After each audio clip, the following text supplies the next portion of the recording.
ഈ സാറ് എന്ത് പണി കാണിച്ചേ? എന്ത് പണിയാ കാണിച്ചേ? ഞാൻ ഇന്ന് ഹാഫ് ഡേ ലീവ് ആണെന്ന് പറഞ്ഞിരുന്നാണല്ലോ. ആഹാ, നീ ഇവിടെ നിന്ന് ഇംഗ്ലീഷൊക്കെ പഠിച്ച് മിടുക്കനായല്ലോ സുനിലെ. പണിയെടുത്ത് എന്റെ നട്ടെല്ലൊടിഞ്ഞ കാര്യം നിങ്ങളാരും പറയുന്നില്ലല്ലോ. അതിന് മാത്രം നിനക്കിവിടെ എന്ത് പണിയാ ഉള്ളത്? നിങ്ങളൊക്കെ ഒറ്റക്കെട്ടാണല്ലേ. പണിയൊക്കെ എനിക്കും പിന്നെ പഴിയൊക്കെ എനിക്കും. അതിന് നിന്നെ ഇവിടെ ആരാ പഴിച്ചത്? റോഷൻ നിന്നെ എന്ത് സ്നേഹാന്നറിയോ? കഴിഞ്ഞ ദിവസം കൂടി പറഞ്ഞതേ ഉള്ളൂ, സുനിലിനെ കാണാൻ ഒരു ബംഗാളി ലുക്ക് ഉണ്ടെങ്കിലും നമ്മൾ അവനൊരു വേലക്കാരനെ പോലെ കാണരുതെന്നും നമ്മളെ സ്വന്തം നാട്ടുകാരൻ, അതായത് മലയാളിയെ പോലെ കാണണമെന്നാണ്. അറിയോ? എന്നിട്ടിപ്പോ എന്നെ മലയാളിയായിട്ടാണോ നിങ്ങൾ കാണുന്നത്? അതെ. അപ്പോ ഞാൻ മലയാളിയാണെന്ന് നിങ്ങൾ വിശ്വസിച്ചു? വിശ്വസിച്ചു. എനിക്കത് മതി. അതിനുള്ള ബോധമെങ്കിലും നിങ്ങൾക്കുണ്ടായല്ലോ. ഊതിയതാണല്ലേ? മനസ്സിലായില്ലേ? ഓഹോ, കാണിച്ചറാട്ടോ. എന്താ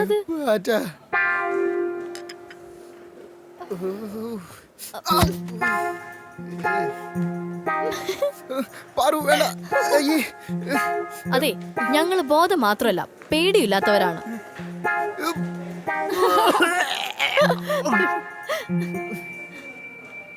ശ്രേയ, പാർവതി,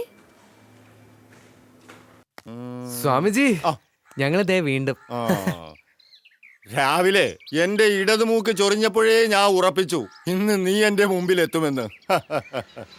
അതുപോട്ടെ, പിന്നെ എന്തൊക്കെയുണ്ട് മോനെ വിശേഷങ്ങൾ? വിശേഷം സ്വാമി, അന്ന് അങ്ങ് പറഞ്ഞ പോലെ നഷ്ടപ്പെട്ട ലോട്ടറി ഞങ്ങൾക്ക് തിരിച്ചു കിട്ടി. കിട്ടും, കിട്ടണമല്ലോ. പറഞ്ഞത് ഞാനല്ലേ. അതേതായാലും അത്ഭുതമായി പോയിട്ട്. ഇനിയും കൂട്ടുകാരന് ജയദാസനെ വിശ്വാസമായിട്ടില്ലെന്ന് തോന്നുന്നു. ലോട്ടറി തിരിച്ചു കിട്ടിയത് ഏതായാലും അത്ഭുതം തന്നെ. പക്ഷേ സ്വാമിജി അത്രയ്ക്ക് വലിയ സംഭവമാണെന്നൊന്നും ഇപ്പോഴും ഞാൻ വിശ്വസിക്കുന്നില്ല. മിണ്ടാതിരി. വേണ്ട. പിന്നെ നിനക്ക് വിശ്വാസമാകാൻ ഇനി നാം എന്താണ് ചെയ്യേണ്ടത്? അധികമൊന്നും വേണ്ട. ഈ ലോട്ടറി തിരിച്ചു കിട്ടുമെന്ന് സ്വാമിജി പറഞ്ഞില്ലേ? പറഞ്ഞു. അത് കിട്ടിയല്ലോ. അത് സ്വാമിജിക്ക് എങ്ങനെ മനസ്സിലായി? എന്ത് കണ്ടിട്ടാ സ്വാമി അങ്ങനെ പറഞ്ഞത്? അത് പറയാം, കേട്ടോളൂ. നിങ്ങളൊക്കെ സ്കൂളിൽ ഒരു ശാസ്ത്രജ്ഞനെ കുറിച്ച് പഠിച്ചിരിക്കും, സർ ഐസക് ന്യൂട്ടൻ, ഇല്ലേ?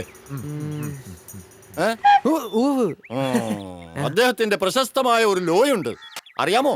പഠിച്ചിട്ടുണ്ടോ? എനിക്കറിയാം. നിനക്കറിയാടാ? പോടാ. എന്നാ നീ പറ. Every opposite action has equal action reaction. കുറച്ച് തെറ്റിപ്പോയി, ടച്ച് പോയേ, അതാ. ഏതായാലും നിന്റെ മേഖല അഭിനയമോ രാഷ്ട്രീയമോ ആണെന്ന് വ്യക്തമാണ് ആനന്ദ്. അതുപോട്ടെ, എന്താലോ എല്ലാ പ്രക്രിയകൾക്കും വിപരീതവും എന്നാൽ സമാനവുമായ റിയാക്ഷൻസ് ഉണ്ടാകും, അല്ലേ? അതെ. അത് മുൻനിർത്തി പറയുമ്പോൾ ഈ നഷ്ടപ്പെട്ടു പോയ ലോട്ടറി ടിക്കറ്റ് നിങ്ങൾക്ക് തിരിച്ചു കിട്ടിയത് നന്മയും, ആ നന്മ നിങ്ങൾക്ക് ലഭിക്കുവാൻ നിങ്ങൾ മറ്റൊരാൾക്കൊരു നന്മയും ചെയ്തിരിക്കണം.